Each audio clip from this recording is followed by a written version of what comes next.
Amen. You may be seated.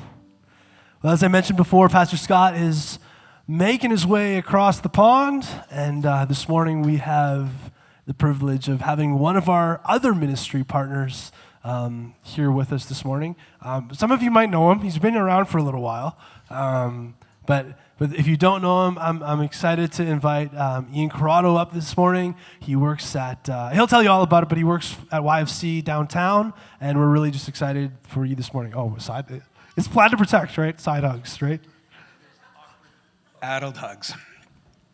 All right, tell my youth the creepy old man hugs. Good morning, Grace community. It is a privilege to be here, and the last few months, you've had Jonathan Hepner fly in and tell us about Greece. You had Tammy Youngins share about Segway and the cool adults that she works with. Today, I have got the privilege of being able to tell you a little bit, give you an update about your investment into Winnipeg's North End and also your investment the partnerships that we have in sharing the gospel. And I'm really excited to be here. Can you tell? I got to use my excited voice.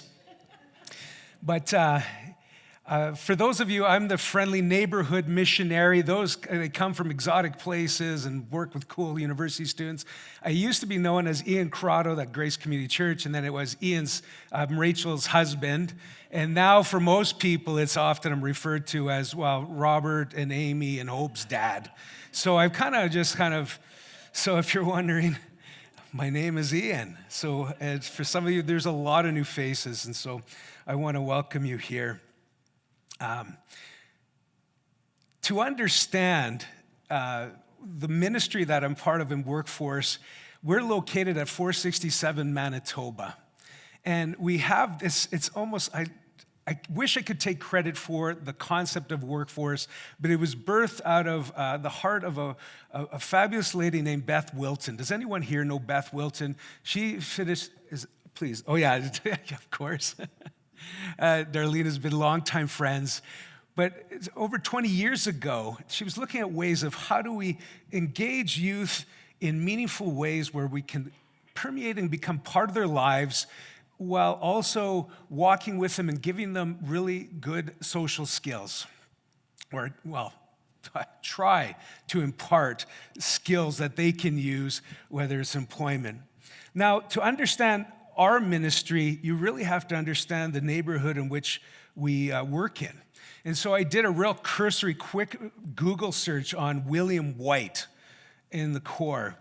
And as most of you know, this is probably all the stereotypes come up within the first, like you just Google it, go, Winnipeg police investigate William White homicide. And that's on Global News. CBC, police recover gun, arrest several group after seen armed person in the William White area. 13-year-old injured in shooting is CTV News. This is in July. Police investigating serious occurrences in William White area. If you drive through William White, there was a William White housing plan that was made up around 2011. And what they noted is that out of the 483 boarded up houses in Winnipeg, 50 of them were in the William White street. Now, William White, our borders of William White run from, we are Selkirk to Arlington to Redwood is our northern border, and Main Street. And so that's what, for the last 3 years, I've been I wouldn't say calling home, but the area in which I actually feel very comfortable in working with.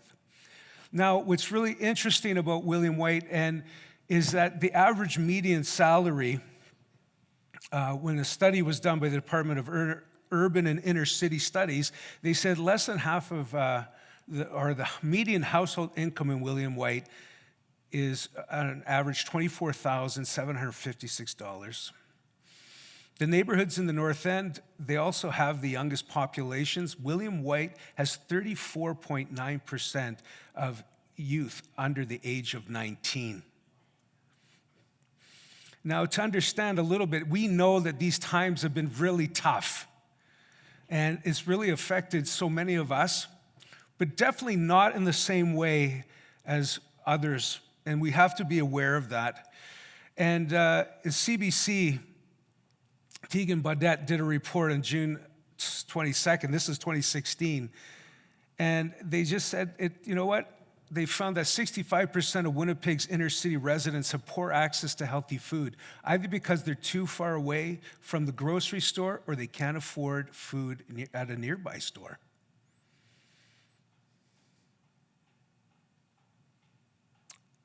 Isn't that incredible? It's not only that access to healthy food, it's just, frankly, it's hard to afford it. And we all see that even more. Can you imagine that was in 2016? How are they living today? They recognize, and Winnipeg Free Press recognized in 2015, that over 2/3 of the children in William White, Point Douglas, and Elmwood live below the poverty line. How has this affected the kids that we're working with today? Our goal is to be a community program that kind of functions in the heartbeat. At 467, we're in partnership with Living Word Church, which has opened up. We rent space from them, but it's absolutely amazing to see the heartbeat of that little church. When things are going awry, they run a food bank there, AA meets there, Bethlehem Aboriginal Fellowship meets there, YFC Workforce is there. They've learned to take that little block or that little square plot of land and give everyone access to it so that we can just bless the community. And you see it. There is always a hub of activity there. People coming and going, people calling it home, a safe place. Even when they're running from the police, sometimes they'll run into the church. A funny story is one day I'm coming to work and all of a sudden there's police cars there and there's a gentleman that had been pepper sprayed a few blocks down and he had ran to the church and they didn't know what to do. He was screaming and screaming. So we had bottles of water during the pandemic and we're pouring the water over his head. And then one day they're talking to him and it goes, you know what? I've never been baptized. And we're all standing around going, is he serious? I actually have video of this. And the police are standing at their cruisers.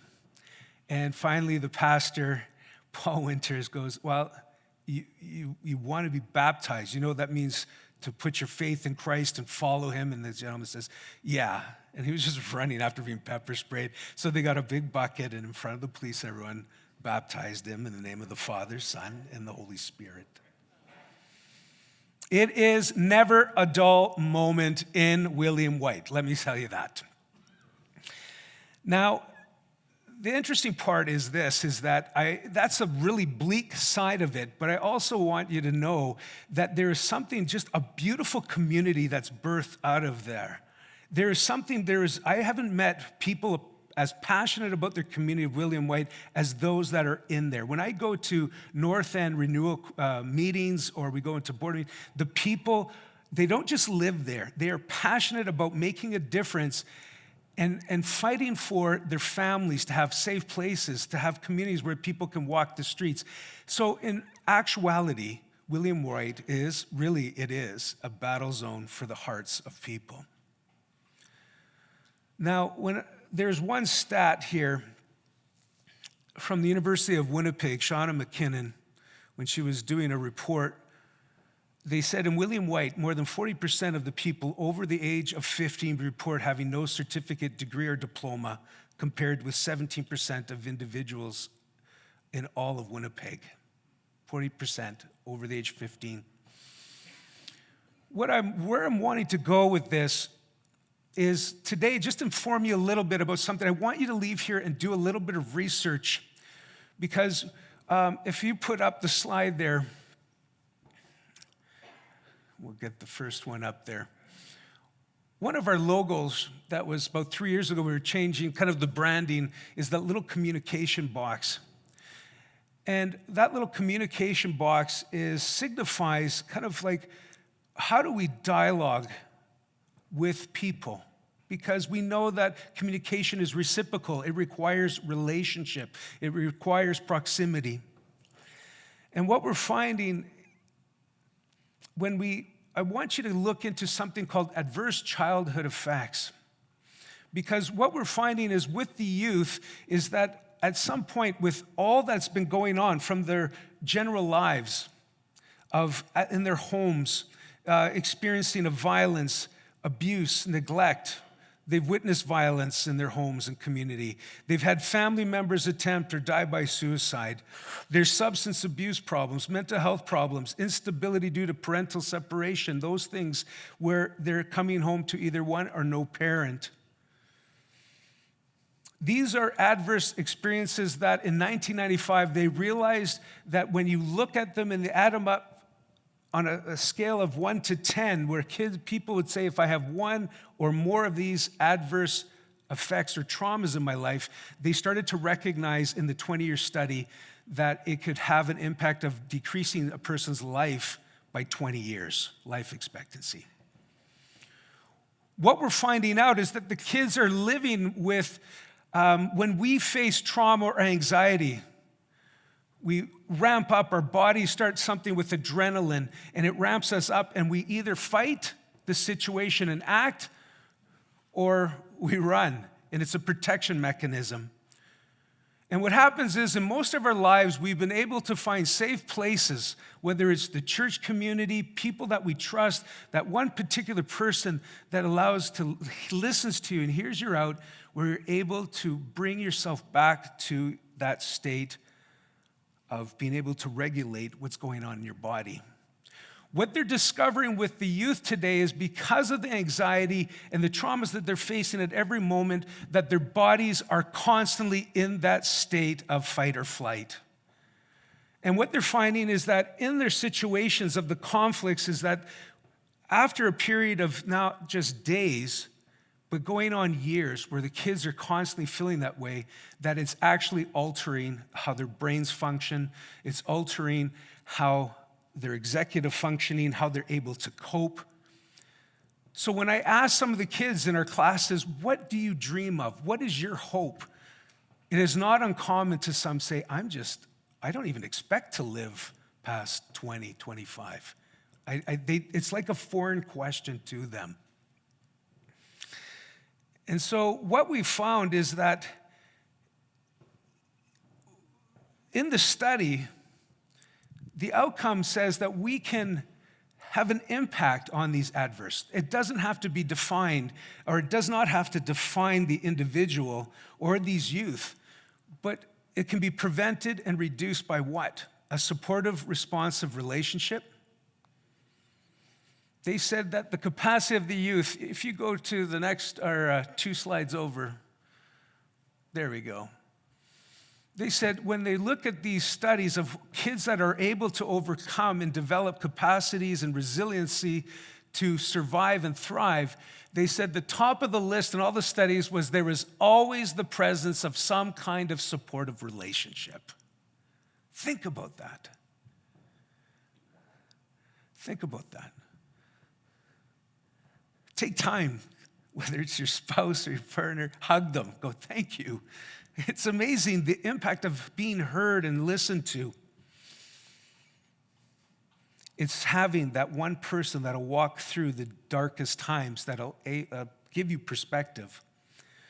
They say that if a youth within 48 hours will have that one particular individual that they trust when they face a trauma, that the impact of that trauma is reduced, the impact, long-term impact is reduced significantly. It's almost as if they need the help processing it and walking through it.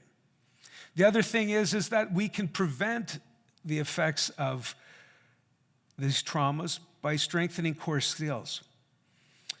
That is helping people learn how to manage life, work, relationships, how to manage those relationships with others and dealing with conflict. We need one another more than you can imagine.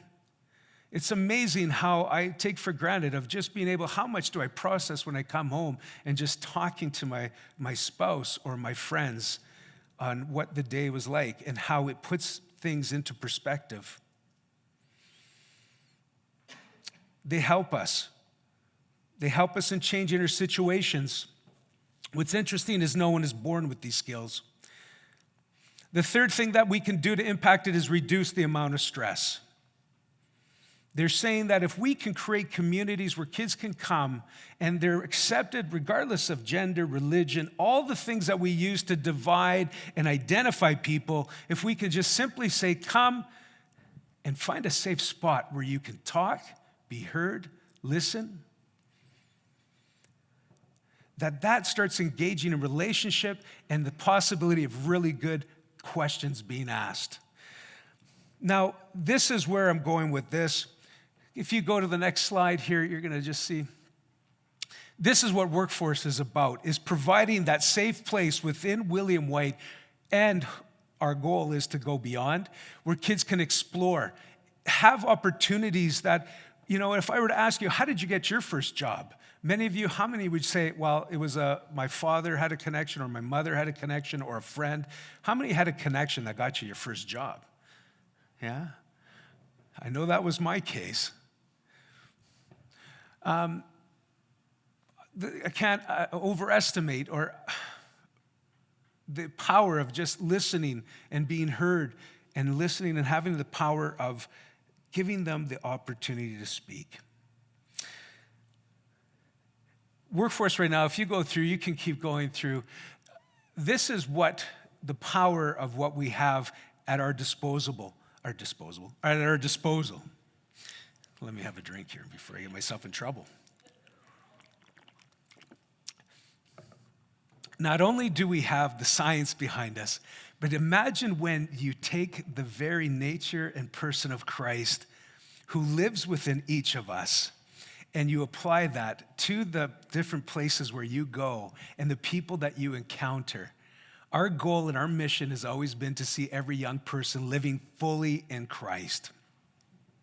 That has always been the mission, but how do we get to that mission when you recognize, like a lot of my kids in my job studio only read at a grade 3 level.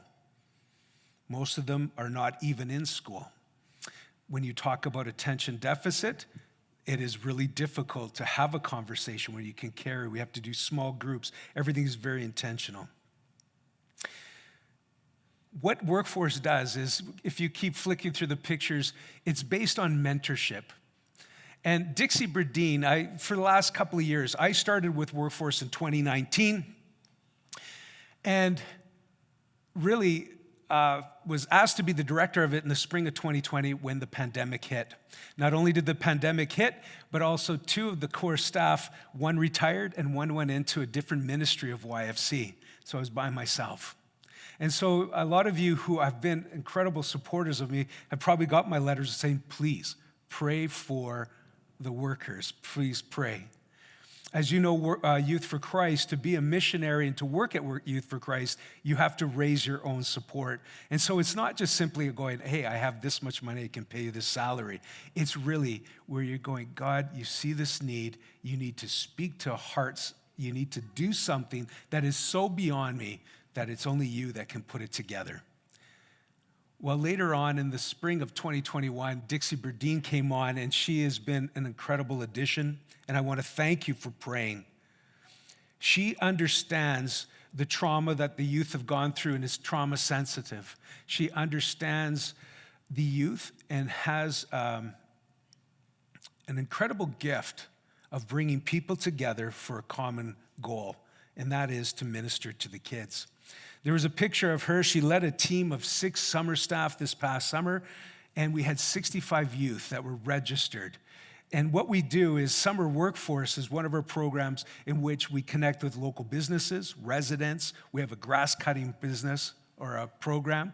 And what they do is they come at 1 o'clock, because we all know William White, the kids do not wake up until, we've tried earlier. There's no getting them at 10, 11, 12. We've kind of hit 1:30, where all of a sudden they kind of come to the door and just, we're here. But what's happened is with these programs, the kids they come because they get at first this honorarium for the hour and a half that they work, either cutting lawns or connecting with the business. They go with a gold ticket. The owner of the business will sign off on, did they listen? How were they? They come back and they're able to get their honorarium. at that point, we feed them a meal, and then we give them the option of then staying for something we call X Factors, where we get into small groups and we share a message that awakens their hearts and to hear about a God who sees them where they're at and desperately wants to know them. Now, I can't say that of all the kids that they stay for the X Factors, but as the mentors meet with them for lunches, as they connect with the kids, the questions start getting asked, relationships start getting formed, and what happens is those grow. From the summer, we now have a fall. We started an Alpha program. Dixie leads a ministry called, you can put through, keep going with some of those pictures there, I'm sorry. Go all the way to Dan. Where all of a sudden the kids are coming to Alpha. We have a youth group called Infinity that runs Wednesday nights. Again, we have 10 volunteers that are able to make this happen and connect with the kids, where we feed them, listen to them, walk with them.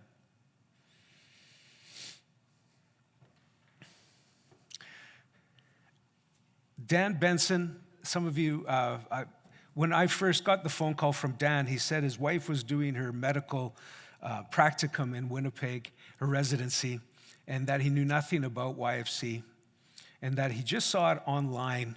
And so for almost 2 years, we were praying, God, who would be able to help us work with our older youth, 16 to 20? There had only been crickets, and I was wondering, how can I run the various programs by myself?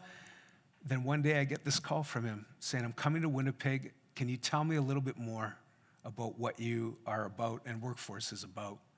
Dan is a gift from God. His heart, when we started talking, I shared with him about the vision of having a garden.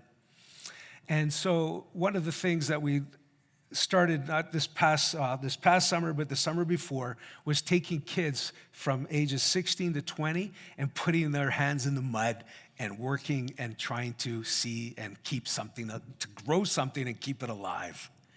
And what we found is that the kids at first, because they had never had ever worked and had never had a job, that it was impossible for them to work an 8-hour day. I was quite foolish to think, oh, I can get them, they'll get paid. They're kind of motivated by money. That's not the case. They're not. So what happened was this last year, Dan and I had written a grant or a proposal to the Manitoba government. They have a grant called the First Jobs Fund.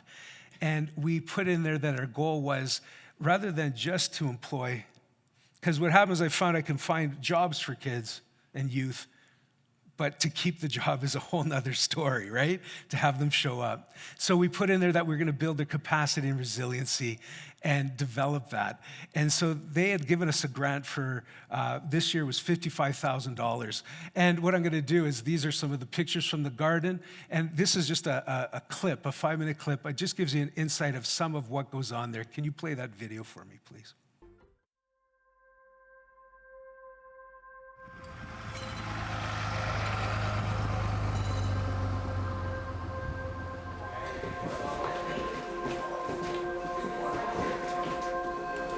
That's the one is so good, eh?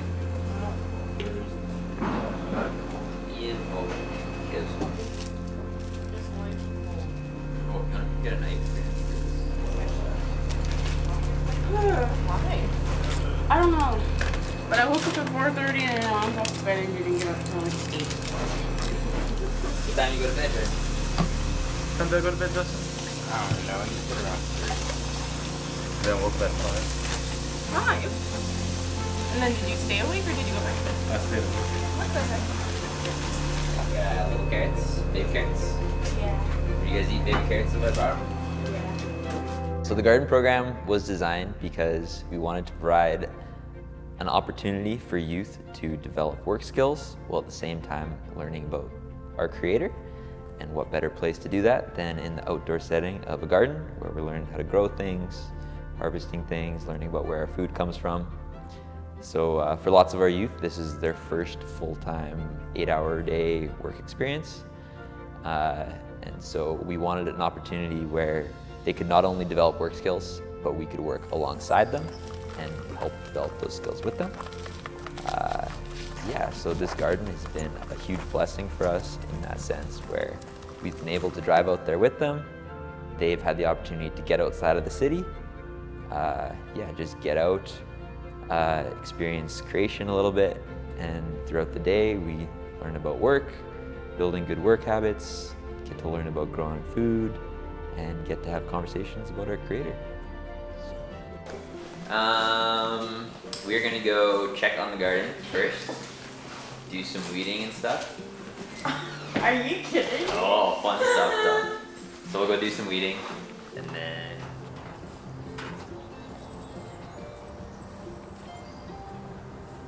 You guys are supposed to repeat after? No. 3, short. My favorite. Oh, the tomato. I'm cutting beans, right, Dan? Yep. Beans. I'm cutting every second bean so there's space for the other things. Yeah, I enjoy working with Dan. Not in the garden, but just with Dan. Where are we laying that cardboard? In between the plants? I get away from my crazy household. My house is very crazy. A lot of family issues. I got told growing up, asking for help is you being weak. Yeah, it's easy to talk about my feelings and what I'm going through when I'm doing something. I like going out to the garden because it's out of the city. It's just like you're isolated. You're with your friends or with Dan and other group members. So you already know who's all there. I like that. I'd say working with youth this past year, and especially this past summer, has given me a deeper appreciation of how God interacts with each of us at our own level.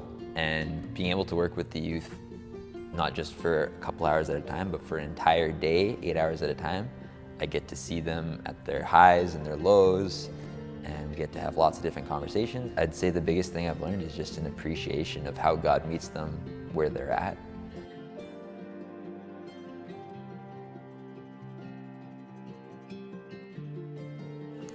Consistency, yeah. Too bad they couldn't Gardening plant. is absolutely the perfect metaphor for life, because it's just like that. If there's things in your life that you don't look How are after you or doing? care for, it grows like that, and it gets unmanageable and uncontrollable, and then it takes that much more work to go and Yeah. bring it in. You know what? You know what I think is the best part about this is you guys are a community. Yeah. We all help each other. We need each other. Exactly. And everyone has different roles, right? Yep. While you're living your life, you set your goals, but the scriptures say that it's God who directs your steps. He has a plan, and he's working a plan that leads you in the right path. That's right. Workforce is here for one purpose, and that is to constantly just to create a community where you guys feel safe and to learn about yourself, our hope is that you learn about the Creator in the sense of that how much he's not some fairy tale or something Sunday school textbook. Yeah. He's someone that wants to engage with your hearts and your minds and wants to produce life. What makes Workforce different is that I think they're just a lot more like interactive with the youth on a one-on-one and getting to know them. It's definitely opened up my mind to think a bit more about God. He explained it really well one time. It made me think like really hard about it. I really don't know what my life would be like if I didn't come here. I don't know if I want to know either.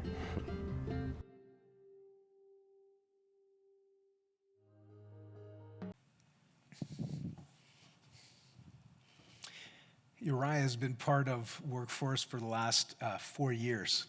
And then he introduced his younger sister to it, and then her younger brother. And the whole goal of it is to provide a series of programs that will provide them with skills, and that it's fluid and it can keep growing, where they have a safe place all the way from 12 to 20 years of age. If you have your scriptures with you, I'm just going to read from a story in Genesis, and it's found in chapter 16. And I love the scriptures because the scriptures are they provide us with, there's no candy coating sometimes the chaos that is just what life is.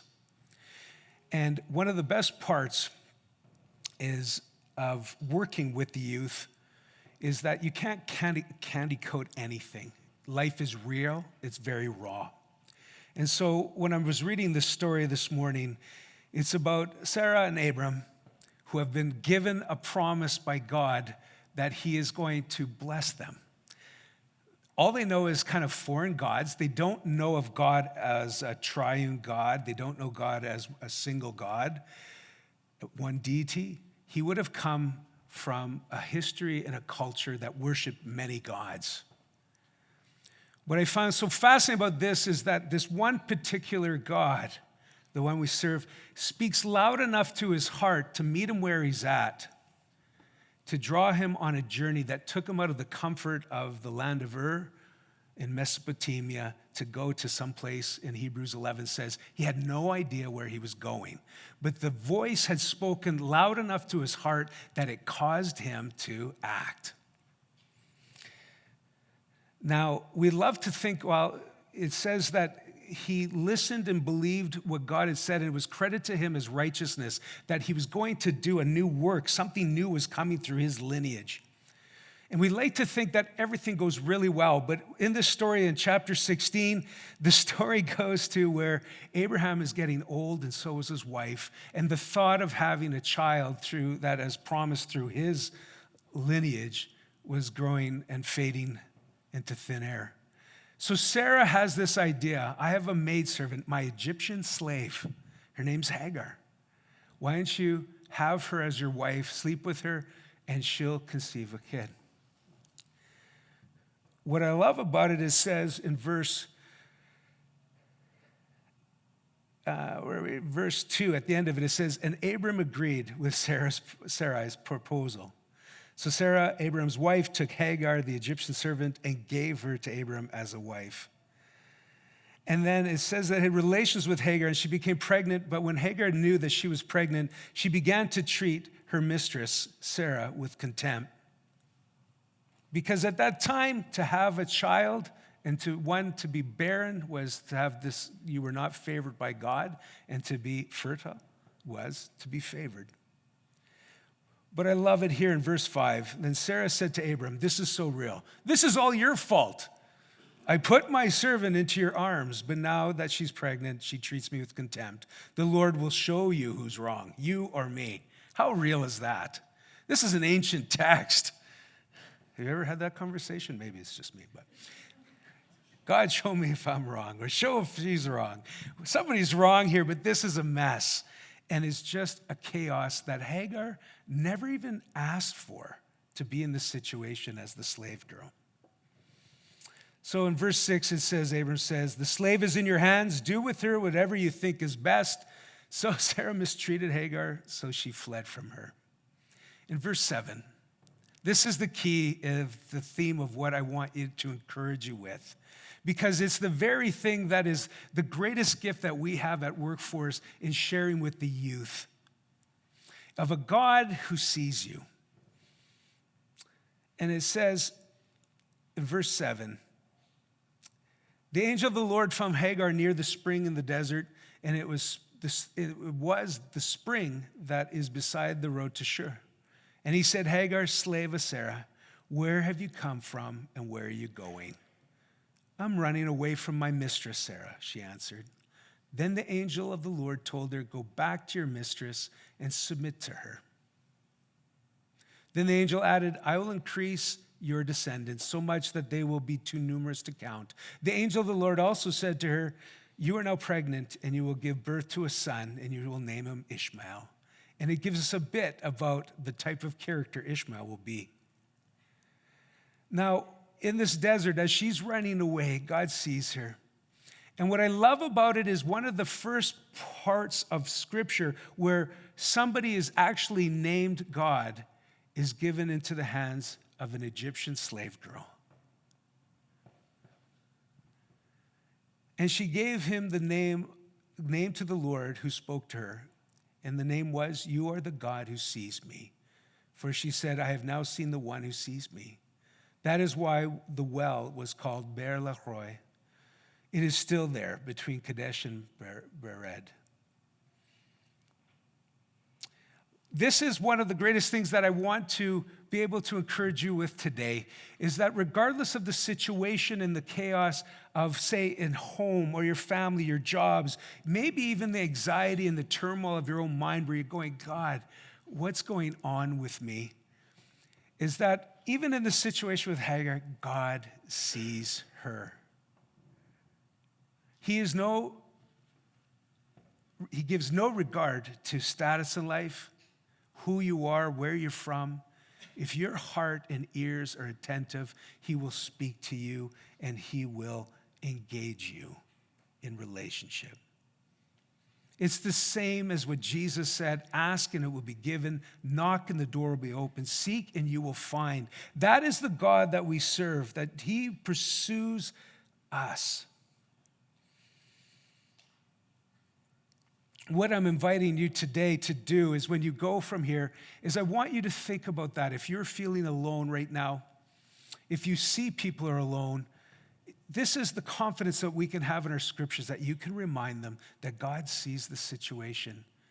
I don't have to have answers. I don't have answers, but I do know that God is at work. It's the motivation for what I do.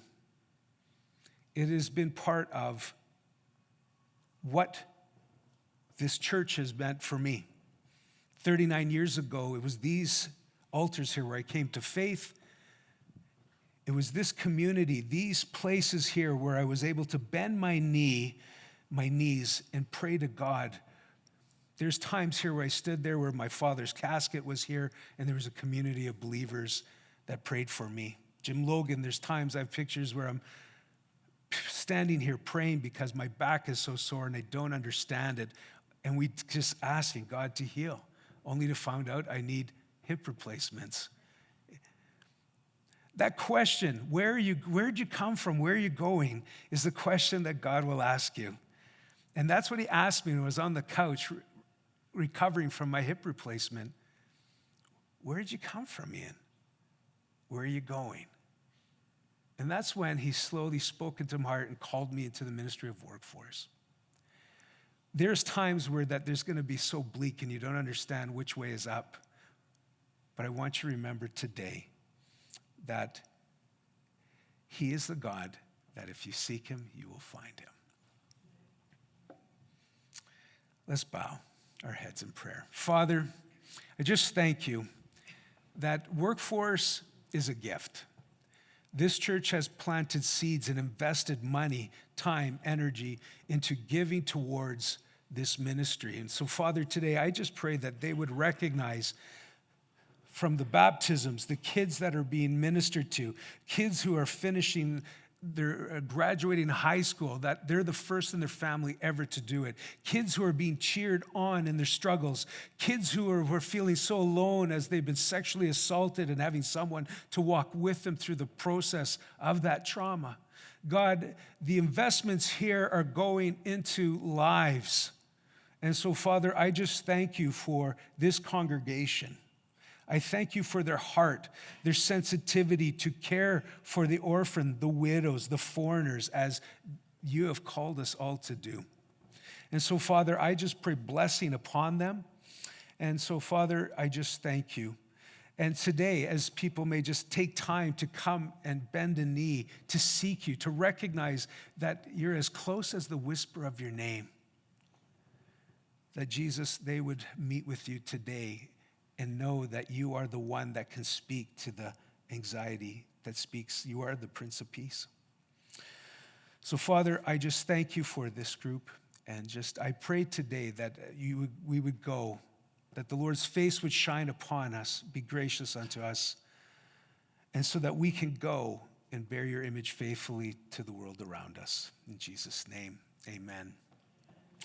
I want to thank you again. If anyone would have any questions regarding what is workforce, it's really hard to do it in 15 minutes and then try to encourage you.